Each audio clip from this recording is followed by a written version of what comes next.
Olá, seja muito bem-vindo a este que é o primeiro vídeo explicativo, dando continuidade àquilo que eu propus no vídeo anterior, de aqui ser um canal de transmissão de psicanálise para aqueles que se interessam pela teoria e que assim... A teoria psicanalítica, ela não é um morango, mas também não tem que ser um limão. A gente pode facilitar esse percurso.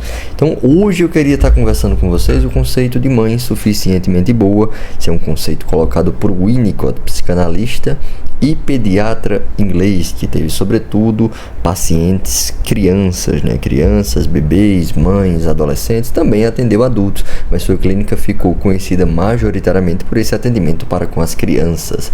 E o que seria uma mãe suficientemente boa para o Winnicott? Esse conceito pode soar como novo para muitos de vocês. Então, se a gente parar para ver, existe aqui, de um lado, uma mãe que seria negligente, que seria mais próximo aqui desse menuzinho aqui. E existe uma mãe que seria onipresente, que é aquela mãe que sufoca o filho. Na negligência a gente tem uma ausência quase que completa ou um cuidado indevido para com a criança. A mãe, ela não atende às necessidades básicas daquele filho. E isso de forma alguma vai facilitar com que essa criança venha a se desenvolver emocionalmente, psiquicamente, emocionalmente, até mesmo fisicamente, a depender do quão negligente ela seja. Se é uma mamãe que deixa de alimentar a criança, que deixa de limpá-la, isso consequentemente vai ter consequências físicas, mas também pode ter consequências psíquicas na vida dela. Então, assim, em contrapartida, teríamos a mãe onipresente. O que seria essa mãe onipresente? É aquela mãe que sufoca o filho, aquela mãe que não deixa a criança mamar, por exemplo, por livre e espontânea vontade. Lá vai ela colocando o seio na boca da criança. Não é assim. Os dois extremos são prejudiciais, cada um à sua forma. Uma mãe suficientemente boa para o Winnicott é aquela mãe que está numa justa medida entre essas duas extremidades, não tão perto tanto do positivo, nesse sentido de extrema presença, nem do negativo de extrema negligência. Então seria uma mãe que tivesse mais ou menos nessa escala aqui. E a mãe suficientemente boa é aquela mãe que consegue se adaptar ativamente à criança. Então ela consegue se adaptar, abdicar um pouco ou, em certa medida, uma parcela considerável de si, das suas obrigações, das suas coisas que tem que fazer para cuidar daquele filho. É aquela mãe que ela não precisa, por exemplo, estar seguindo o manual de como tem que fazer, porque essa mãe ela vai sentir o que é que a criança precisa e a partir daí ela vai atender essas necessidades. Uma mãe suficientemente boa, ela permite que a criança ela passe por 3 estágios. O primeiro seria o de dependência absoluta, o segundo de dependência relativa e o segundo estágio seria o rumo à independência. No primeiro deles, na dependência absoluta, é um bebê. É um bebê que ele tem toda e total dependência da mãe. Ele não consegue sobreviver nem fazer nada sozinho.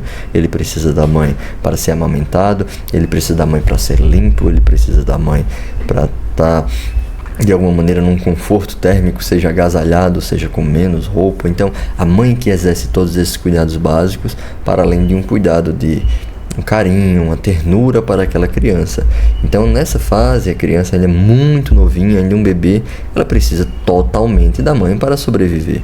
No segundo estágio, que seria o de dependência relativa, a criança já consegue ter uma certa independência.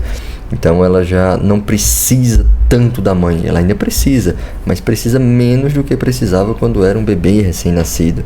Então, a mãe, ela possibilita com que essa criança vá fazendo esse percurso entre os estágios. E o terceiro seria o rumo à independência, quando a gente já consegue meio que caminhar, entre várias aspas, com as próprias pernas, mas estaremos sempre ligados a outras pessoas e dependentes delas em alguma medida. O Winnicott ele também coloca que uma mãe suficientemente boa, ela vai trazer um modelo para outras relações e estágios futuros. Então, por exemplo, à medida que haja um modelo de relacionamento para com essa mãe, isso vai influenciar em alguns relacionamentos futuros dessa criança, desse bebê, desse adolescente, enfim. Então, um exemplo que a gente pode colocar aqui para entender melhor e tornar-se mais didático é o exemplo da amamentação. Uma mãe, quando vai amamentar a criança, ela sabe quando a criança deve ser amamentada e quando não. Então, o que seria uma mãe negligente? É uma mãe que, por exemplo, não amamenta o filho, não amamenta porque ela não dispõe de uma condição para amamentar, o leite petrificou, qualquer coisa nesse sentido, não é por aí. É aquela mãe que está pouco se lixando para o filho.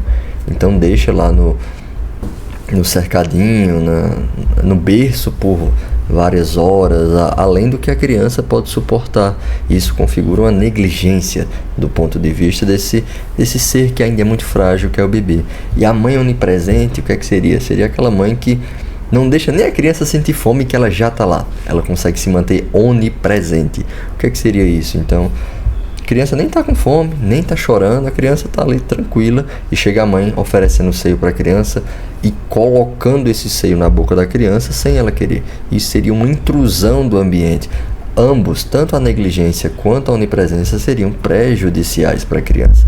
Então, o que é que o Winnicott coloca? Que uma mãe suficientemente boa, tomando esse exemplo da amamentação, é aquela que sabe perceber quando a criança está com fome e oferece à medida que essa necessidade, esse desejo da criança ali aparece, o desejo de comer, de ser alimentada, essa necessidade, na verdade.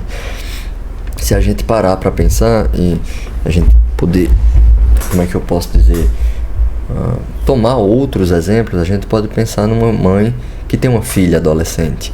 Uma mãe negligente é aquela mãe que deixa a menina aos 13, 14 anos ir para qualquer tipo de festa, usar droga, fazer sexo. Então, assim, é uma mãe que não está cumprindo com seu papel. E no outro extremo seria aquela mãe que é onipresente. O que é que seria a mãe onipresente? É aquela mãe que, à medida que a filha ela consegue uma certa independência, ela precisa ter algumas experiências quanto à sua vida social, quanto à sua vida sexual, e é aquela mãe que não deixa a filha viver. Então é aquela mãe que prende a filha em casa, que não deixa ela fazer nada, que não deixa ter amigos. Você percebe que ambos os extremos são patológicos, são prejudiciais. Então o que é que o Winnicott defende? Ele fala sobretudo de bebês. Eu estou aqui aumentando um pouco o exemplo para a gente conseguir entender num contexto que pode ser aplicado, inclusive, à sua vida, à sua clínica.